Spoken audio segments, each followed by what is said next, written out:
Awesome. What advice can you give to the, new beginning talent? My experience has been that you should go and do everything possible. You should participate every chance you get. You should shoot everything that you can shoot. You should be in front of the camera as often as possible, and you should work with as many different directors as you can. Every set is different. The energy on every set is different. You have to learn how to be flexible to every single thing that goes wrong. You have to be okay when things go wrong. You have to be okay with deadlines. You have to be okay. And that is just practice, right? It is a skill set that you're going to have to acquire over time, and it just takes practice. So my suggestion is that people hide behind MySpace, they hide behind Facebook, they hide behind network marketing, and I think it's really important that you have MySpace, and I think it's really important that you're out there promoting yourself on the internet. I think that's really true. But nothing replaces a handshake and a smile. Nothing replaces how important those relationships are and how valuable it is to be there in front of people. So my suggestion is just be a part of the community. Yeah. And give back, right? I mean, if you are giving back to the community and you're out there supporting different things that are happening and things that are important to you, and people ask you what you do, and then they know, and then you just never know.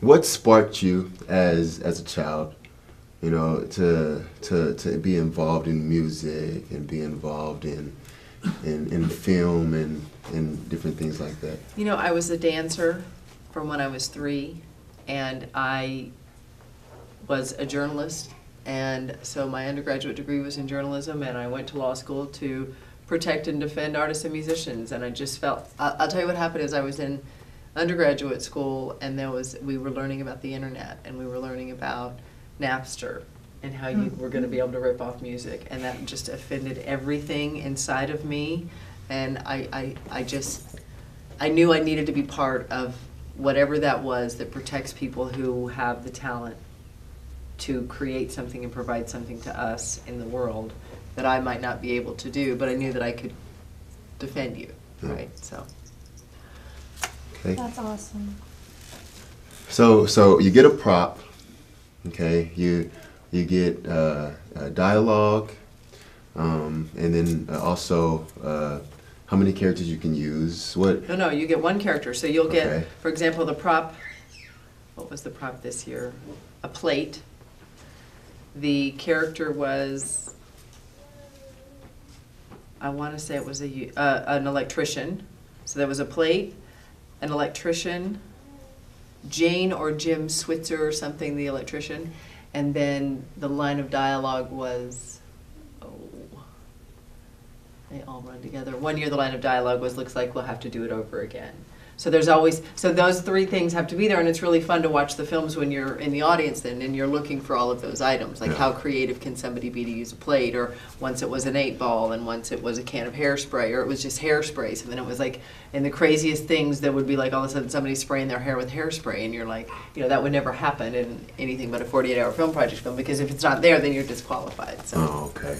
Okay. I can imagine people running, towards the deadline, trying to get their film to you.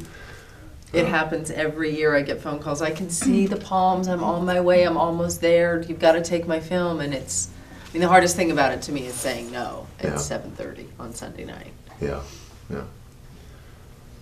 So Rachel, anything else? Is there any questions that we're missing? I encourage you to look at 48hourfilm.com and Las Vegas. That's where you'll be able to.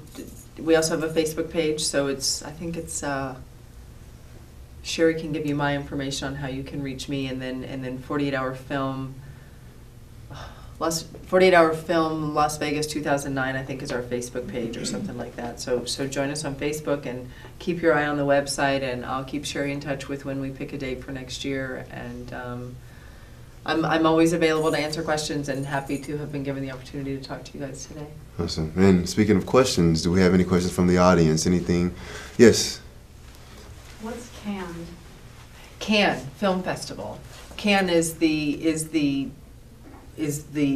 huge international film festival in France, and so it's where you know, Brad and Angelina are walking up the stairs, and so 48 Hour Film Project is going to have their own little screening at Cannes next year. Yeah. Is it only the people who like helped out in the movie who can go see the movie? Like go to the? Absolutely not. Tickets are available at the box office at Brendan Theaters. It's open to the public, so anybody can go. And I brought the winner from this year, and I brought the best of 2007, and I have a couple of others that I'll leave with you. And if you ever want to watch them, you guys can see them all. Okay. Yes. We'll go back here and then we'll come to you. Go ahead. First of all, is it can or is it con? Oh, tomato or tomato? I never know myself, so. Right. Is there what's the average length of the film that people usually submit? Films cannot be more than 7 minutes. More than 7? That's right. So they're really short. And you don't have much more than 7 minutes, right? And we don't encourage you to push it to 7 minutes. You don't have to use all 7 minutes to tell a great story, right? A beginning, a middle, and an end. Get it done, tell your story, and get out. You don't have to drag it on. But sometimes it's very hard to keep it down to 7 minutes. Do you get a lot of films that are the same? You know, everybody's kind of doing the same thing, or No way. No, it's always different. No way. There's no way in 48 hours. And you know what's funny is people think that they know what they're going to do. You don't know what you're going to do. Yeah. And you think you know what you need to do is have a location, and you need to be clear with with who your crew is, and then you need to let who you are as a creative human being take over and let that work for you. Because if you try to control that and you try to think you're going to, I've got 3 scripts and we're going to pick one of these, it never works. It's always a disaster. So just be free for it to be what it's supposed to be. It's supposed to be an ultra creative experience in 48 hours, and if you let it be that, it will be that. Yeah. Questions? Is it totally free? It is not totally free at all. It could be totally free, but each producer, I think the fee right now is $148 per team or something. And that goes to 48 Hour Film Project headquarters. And so once you go online and you register your team, then I get an email that you've registered, and then you'll start hearing from me like crazy with rules and rules and rules and rules and rules and advice.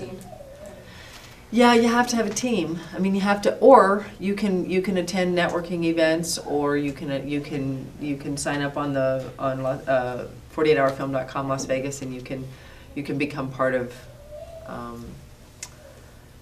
a list of talent. And if they need someone your age, or they need, then they'll find you. And you wouldn't have to pay unless you started the team, right? Do you have to audition? You may. I have had and heard stories of producers who have casting calls, and generally what happens during 48 Hour Film Project season, as we call it, is you'll see on Craigslist, and it'll be very clear, like, you're not going to get paid for this gig, but you're going to get something for your reel. And so there's casting calls. Okay. And I think that the directors who are serious about being directors do that because they want to know who they're working with. It's important. More questions? Yes? You have to be a seasoned actor. You know what? The neatest thing about the 48 Hour Film Project is that it's really about the people who need the experience and want the experience. Last year we had a couple of guys come in from New York, one from New York and one from LA. The guy from LA used a woman who's on Lost. So there is some talent that is professional, and there is lots of talent that is not. The majority of it is people who just want to get in front of the camera and try. So it's funny because people find themselves acting who didn't think they were going to act, right? They're like, well, my brother's doing it, and I'm just going to go help out and serve breakfast to the crew. And the next thing you know, they're in front of the camera with a wig on going, they're acting. Yeah. So it's fun. And you can always tell, right? Like the people who are serious and the people who are not. But it's open to everybody.